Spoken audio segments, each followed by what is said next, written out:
Pete Hegseth continues to get the most attention. In fact, the press scrums today got so chaotic around Hegseth that the sergeant at arms here on Capitol Hill is now limiting the number of cameras allowed in the hallways with him. Hegseth, of course, faces allegations of sexual assault and a drinking problem. We are talking with every senator that wants to talk to us, and the conversations we have with senators are, of course, going to remain private.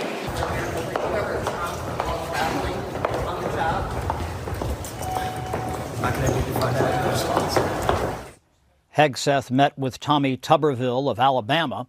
Tuberville would not address controversies surrounding Hegseth. We need somebody to straighten the military out, to get the woke, the DEI affiliation out, and go from there. Pete Hegseth continues to get the most attention. In fact, the press scrums today got so chaotic around Hegseth that the sergeant at arms here on Capitol Hill is now limiting the number of cameras allowed in the hallways with him. Hegseth, of course, faces allegations of sexual assault and a drinking problem, which he denies. He's also getting backlash for previously saying that he doesn't think women should serve in combat, and Fox was able to ask him about that today. How do you feel about the women in combat? We have amazing women who serve in our military. Amazing women. Do you think they should be in combat? I think they're already in combat. After the interlude takes place and Pete completes the act on her stomach. This is graphic, but this is what it is. This is where we're at. He grabs a towel and he tosses it to her and says, "You can clean that up." And that, I think, was the insult that broke her. When you go into his room on your own and have sex with a man who is a stranger to you, expect no better. Exactly. Expect no better. And that applies to her and all women. All right, well, that was Megyn Kelly and her guest talking about the sexual assault allegations that were filed against, or I should say, the sexual assault allegations from a woman that's being referred to as Jane Doe against Pete Hegseth, who Donald Trump has tapped as his defense secretary. Now, I don't think it's helpful for Megyn Kelly to say things like that, because it seems as though you're blaming women for the behavior of men, as if men have absolutely no control over their own behavior. But I want to move on to talk a little bit about how Pete Hegseth is now referring to the rape allegation as a smear. And before we get to the clip where he says that, let's just quickly review a few of the details. So the incident happened back in October of 2017 at a Republican women's conference in Monterey, California. Now, Jane Doe says that her first memory of being in a hotel room was when she was on the bed or a couch and Hegseth was over her. She said that his dog tags were hovering over her face and that he was bare-chested. She told police he ejaculated onto her stomach before throwing her a towel and asking, "Are you okay?" The woman said she does not remember how she got back to her room. Her husband was worried about her because she hadn't returned to the room until about 4 a.m. And about 4 days later, she went to the hospital, had a rape kit taken, and the prosecutors never filed any charges. We don't understand why. We don't know what their reasoning was behind it.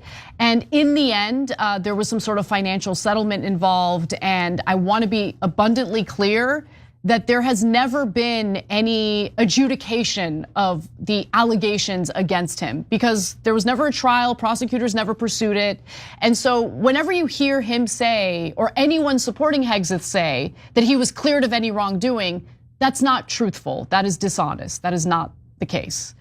Yeah, so look, I have no idea what happened that night. Right. And I don't know that anyone outside of those two does. And they might even have different recollections of it. But yes, they did not press charges. Now, but when I look at it, as we discussed before, you look at the totality of the circumstances. For example, remember the absurd charges against Aziz Ansari? Now, those were not legal charges, but they were made public in some article against him. And number one, you look at the content of it, you're like, well, that's not a thing. Doesn't seem to have done anything wrong, even based on your allegations. And number two, he has no prior history of doing anything like that, right? Then you look at Hegseth, and oh my God, the history is stacked with being disrespectful to women, being out of control drunk. It's on and on and on, right? Look, you party, I don't give a damn about your parties, right? If you have a significant drinking problem, as tons of people have attested to at work, then it's a problem if you're gonna be Secretary of Defense. Like most of the women you work with tell the press he's dangerous, you got a problem, okay? Now, but we've gone over that. To me, the Megyn Kelly thing, and by the way, we're gonna get to how he's probably gonna be Secretary of Defense. I mean, they're rallying massively to him. But the Megyn Kelly thing actually really bothers me. That kind of logic of, well, you wound up in his room, so I guess, I mean, it seems like, maybe she's not saying it, but it seems like she's saying, then you had it coming. No, you didn't have it coming. No, like don't go into guys' rooms if you're not sure. I get that, be cautious, I get that. But no, once a guy is in a room alone with a girl, he does not have carte blanche. And that kind of idea, it bothers me. Yeah, because it's blaming the woman for the behavior of the man, assuming the allegations of him mistreating her or potentially raping her are true, right? And so I hate that as well. At the same time, as a woman myself, obviously, you know how vulnerable you can be. And so you always have to take additional precautions just to protect yourself. But that doesn't mean that the onus should be on the woman when it comes to the bad behavior that's being carried out by the man. So number one, that's just as a matter of justice, that's obviously true. But secondly, it leads to a disastrous result if you have that mindset set in, right? So what we left, so back in the day we were on Current TV, right? And so when Al Jazeera America bought them, we left. And there was many different reasons we left, but one of them was, we had a coworker and she was gonna go do a meeting with one of their executives, and she was the head of social media, so she was fairly high up at Current TV. And they said, oh, you have to bring a male with you to have coffee at Starbucks with this executive. And we were like, wait, what? Here in America? She has to bring a male with her? Why? Because the assumption is if a man and a woman are alone together, well, obviously the man's gonna rape her or something. That's crazy. Okay, like what? Like, no, I don't want to work with someone like that. And I'm not trying to, look, I'm sure that different Al Jazeera branches are different and their executives are different, et cetera. But that happened with that particular individual, and it was a massive turnoff for me because we have to be able to be in the same room together without assuming that the man's going to be a monster. Yeah, and I just think, look, it's kind of unfair to men in general, right? Because it's assuming that men are like these, they're all predators, and the second they get you in a room alone in the middle of the night, they're gonna do bad things to you.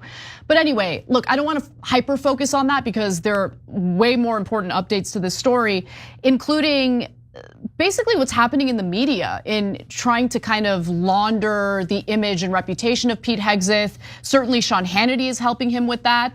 But Hegseth himself is now calling allegations against him smears. So let's take a look at that. Pete has faced, well, the predictable slew of allegations about pretty much everything, a personal relationship in which he was fully investigated, exonerated, the media mob doing what they predictably do. You had a consensual relationship. It was investigated. You were fully exonerated.